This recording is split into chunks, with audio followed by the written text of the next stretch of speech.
really, let's think about how this, I never would have guessed. Who would have guessed that life is easier when you have somebody helping you out?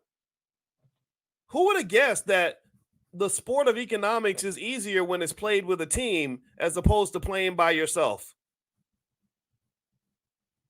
Who would have guessed that the heavy burden of surviving in this crazy economy where inflation is through the roof and wages are not going up and corporations are not loyal and student loans are going crazy? Who would have guessed that in this difficult world that it would be easier if you had some help?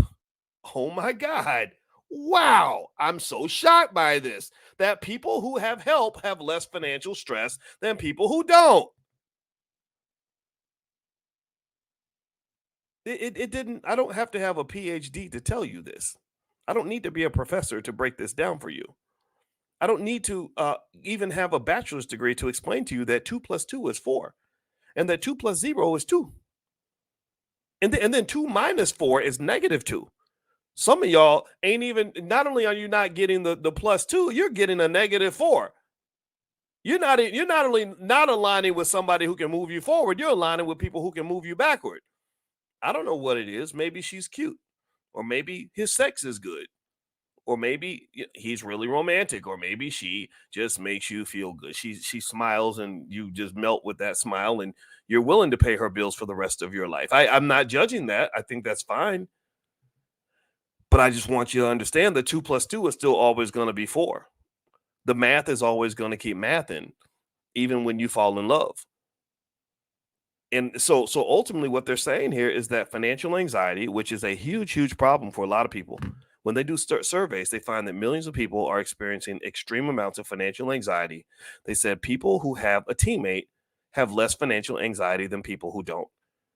And so if you're able to make that decision, and it doesn't have to just be romantic. I'm just, even when you talk about the company you keep, the circles you roll in, whatever it is, having good teammates makes a massive difference when it comes to your financial outcomes. All right, let's keep going here. And by the way, my wife, who's a therapist, she actually did a whole workbook on financial stress and anxiety where you can kind of work through all that stuff like that. She has a lot of really good books. If you go to drboycebooks.com, to make it easy for you, I put my wife's stuff right there on my website. So feel free to go to drboycebooks.com, and we have a whole love and money section on Dr. Boyce Books. It's a one-stop shop for Black wealth mastery, and we designed it specifically for Black people. We didn't design it for anybody else. You ain't got to be Black to come in there, but you're going to see a whole lot of Black stuff if you get there. So feel free to go to drboycebooks.com to take a look. All right, number 4.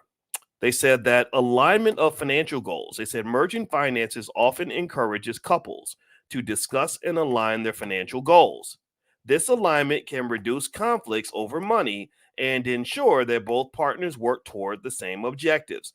So, what they're saying here is that when you merge finances, it encourages you to discuss communication, there's that word again, and align your financial goals. That means that we are in the same car. I'm not trying to drive north while you're driving south. I'm not trying to go east while you're going west. We're both going the same direction. And also, we have the same objectives. I think that's really important because if you have the same objective, then you can conquer the objective as a team. If I'm trying to do one thing and you're trying to do another thing, then we're doing two things. So perhaps when you're having these conversations before you align yourself with another human being, it might be important to understand not just what they're capable of achieving, but what their priorities are, how they view money, what they're doing with the money that they have. A lot of times I've seen men try to impress women by spending lots of money, and that's not impressive. If you're spending lots of money, that shouldn't impress anybody. That actually should show them that you're a financial fool. If you're spending lots of money to impress people, or if you are a person, so the fool is not just the person spending all the money. The fool is also the person who's impressed by the fact that you're spending all the money. There's nothing impressive about giving away all the resources. That's not impressive to me. And so really, I would encourage you to really think about not just what you're looking for, but also what priorities, what value systems that other party may have, and make sure that that's in alignment with the things that you understand and that you agree with. I sat with a couple when I wrote my book, Financial Lovemaking. I sat with a couple in the Bronx, and the wife was a bus driver in the New York City transit system. She'd been doing that for 30 years.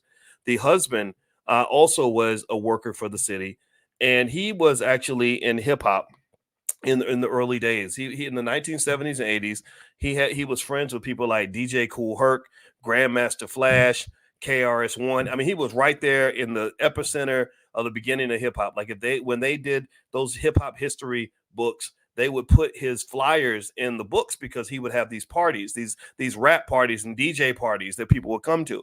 And he always had a regret, and his biggest regret was that he never ever pursued his interest in becoming a hip hop artist or become a businessman in that whole hip hop party space. He feels like he kind of missed out when Russell Simmons and all those guys kind of took off and did great things. He felt like he should have been a part of that.